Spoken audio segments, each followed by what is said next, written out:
Middle class salary पर चलता है और वेल्थ ओनरशिप से बनती है।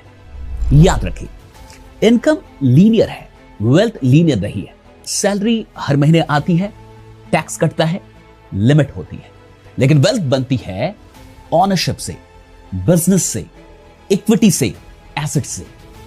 मिडिल क्लास सोचता है कि सैलरी बढ़ जाएगी तो सब ठीक हो जाएगा, लेकिन सच ये है कि अगर 20 लाख की भी सैलरी हो जाए पर एनम, फिर भी टैक्स और लाइफ स्टाइल के बाद बहुत कम ही बचता है। सॉल्यूशन सिंपल है, सैलरी के साथ कम से कम एक ओनरशिप इंजन बनाइए।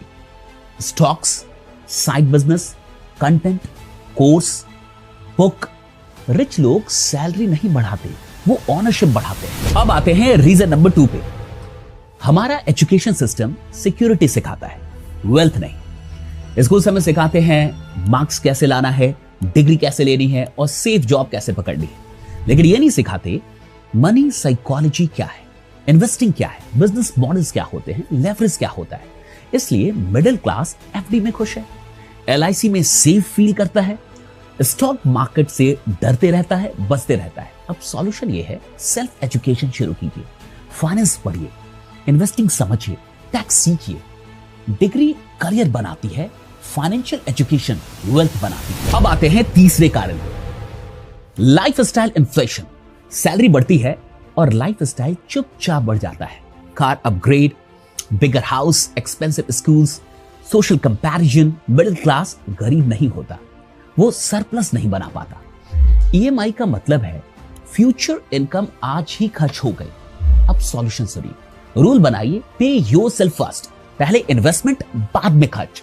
एक कार 3 साल लेट होने से रिटायरमेंट 10 साल पहले हो सकती है। अब बात करते हैं रीजन नंबर 4 की, रिस्क से डर। मिडिल क्लास कहता है बिजनेस रिस्की है, मार्केट गिर जाएगा, पैसा डूब जाएगा, लोग क्या कहेंगे। लेकिन सच्चाई ये है, no risk is the biggest risk. आज जॉब सिक्योरिटी एक इल्यूजन है। सॉल्यूशन सुनिए, गैम्बलिंग और कैलकुलेटेड रिस्क का डिफरेंस समझिए। छोटे लेवल से शुरुआत करना सीखिए। SIP, side hustle, skill based business, emergency fund बनाइए, इंश्योरेंस रखिए और फिर बोल्ड मूव्स लेना शुरू कीजिए। अब आते हैं रीजन नंबर 5 पे। टैक्स सिस्टम अर्नर्स को पनिश करता है, ऑनर्स को रिवॉर्ड करता है। देखिए, सैलरी विजिबल होती है, फुल्ली टैक्स्ड होती है, वेल्थ कैपिटल गेन से आती है, बिजनेस इनकम से आती है। अब इस बात को समझिए, टैक्स प्लानिंग पॉसिबल है। मिडिल क्लास टैक्स देता है और जो रिच होते हैं वो टैक्स बचाते नहीं है, लेकिन टैक्स को प्लान करना जानते हैं। सॉल्यूशन समझिए, इनकम मिक्स बदलिए, कैपिटल गेन सीखिए, अर्ली स्टेज पे अच्छे सीए को रखिए। टैक्स प्लानिंग गलत नहीं है, जरूर। अगर लोग आपको जानते हैं तो क्या इसका मतलब है कि लोग आप पर भरोसा भी करते हैं? नहीं। आज का सबसे बड़ा भ्रम क्या है, हम सोचते हैं जो दिख रहा है वही बड़ा है। अरे जो दिखता है ना खूब, जिसकी खूब मार्केटिंग है, जो खूब दिख रहा है मतलब वही बड़ा है। लेकिन सच तो बहुत अलग है भाई। सच क्या है? Visibility is not credibility. Visibility का मतलब क्या है? लोग आपको बार बार देख रहे हैं, आप हर जगह दिख रहे हैं। क्रेडिबिलिटी का मतलब क्या है? लोग आप पर भरोसा कर रहे हैं। इस जगह रुको और समझो, पोच करो अपने दिमाग को। दिखना और भरोसा होना, ध्यान रखना, दिखने से कामयाबी मिल सकती है आंशिक रूप से, लेकिन लोग भरोसा कर रहे हैं आपके ऊपर, तो जिंदगी में आप नेक्स्ट लेवल पे जाने वाले हैं। क्यों? दिखना आसान है भाई, और भरोसेमंद बनना पुरुषार्थ का काम है। बहुत कठिन है, बहुत मुश्किल है, ताकत लगती है, इंटेंट लगता है, पूरी लीडरशिप लगती है, जिंदगी का संघर्ष लगता है, क्योंकि भरोसेमंद बनना इस दुनिया में सबसे ज्यादा मुश्किल काम है। लेकिन जिसकी इंटेंशन भारी है उसे प्रकृति भरोसेमंद बनाई देती है। तो विजिबिलिटी अटेंशन लाती है, क्रेडिबिलिटी कमिटमेंट लाती है। अरे ध्यान दो अपने धंधे में, ध्यान दो अपने प्रोफेशन में। कहीं विजिबिलिटी तो नहीं है, कहीं अटेंशन ही तो ग्रैब नहीं कर रहे हो। एक स्टेज के ऊपर जाकर सक्सेस रुक जाएगी, क्योंकि वहां आपको जरूरत पड़ेगी क्रेडिबिलिटी की, जो कमिटमेंट लाती है। चलो कुछ एग्जांपल्स लेते हैं, आप जिस प्रोफेशन में हो उससे रिलेट करने की कोशिश करना। पहला एग्जांपल डॉक्टर का। 2 डॉक्टर हैं भाई।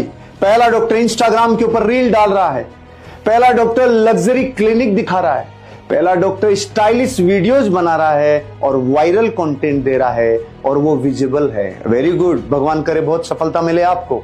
लेकिन दूसरा डॉक्टर कम बोलता है और कम पोस्ट डालता है, लेकिन मरीज कहते हैं इनके हाथ में भरोसा है। अब मैं आपसे पूछता हूं, अगर आपके परिवार का ऑपरेशन हो, आप किसको चुनोगे, विजिबल डॉक्टर को या क्रेडिबल डॉक्टर को? तो कौन हावी हुआ? हावी हुआ क्रेडिबिलिटी, हावी हुआ भरोसा। ए भैया, सक्सेस मतलब भरोसा, परमानेंट और फॉरएवर मतलब भरोसा। 1832 में उन्होंने पहली बार इल्यूनिस राज्य विधानसभा का चुनाव लड़ा और हार गए। हार से हताश नहीं हुए, अगले ही साल 1833 में बिजनेस शुरू किया, लेकिन किस्मत ने फिर करवट ली। बिजनेस बुरी तरह फेल हो गया और लिंकन गहरे कर्ज में डूब गए।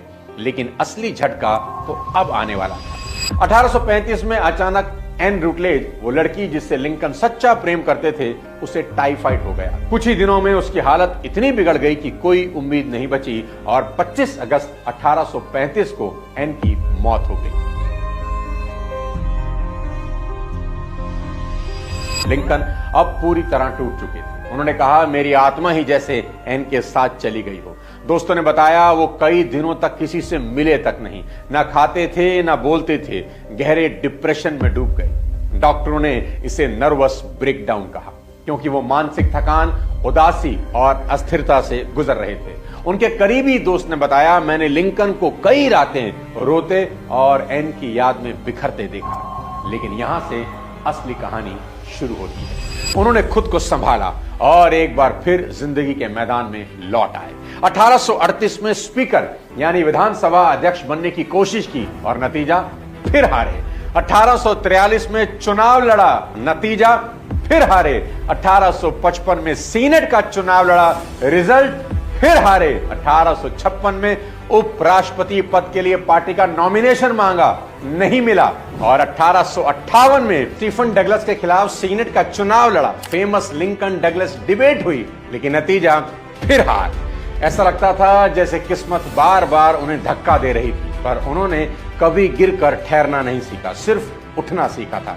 पर इतना सब कुछ झेलने के बाद भी उस लोहे के जिगर जैसे इंसान ने अपनी हार को अपनी पहचान नहीं बनने दिया। वो प्यार में हारे, बिजनेस में हारे, राजनीति में बार बार हारे, लेकिन झुके नहीं, टूटे नहीं, रुके नहीं। और आखिरकार कुदरत को मेहरबान होना ही पड़ा। 1860 में लगातार संघर्ष और पब्लिक सपोर्ट की बदौलत वो अमेरिका के 16वें राष्ट्रपति बन गए। उन्होंने ना सिर्फ सिविल वॉर जैसी भयंकर लड़ाई में देश को एकजुट रखा, बल्कि गुलामी जैसी प्रथा को खत्म कर इतिहास में अमर हो गए।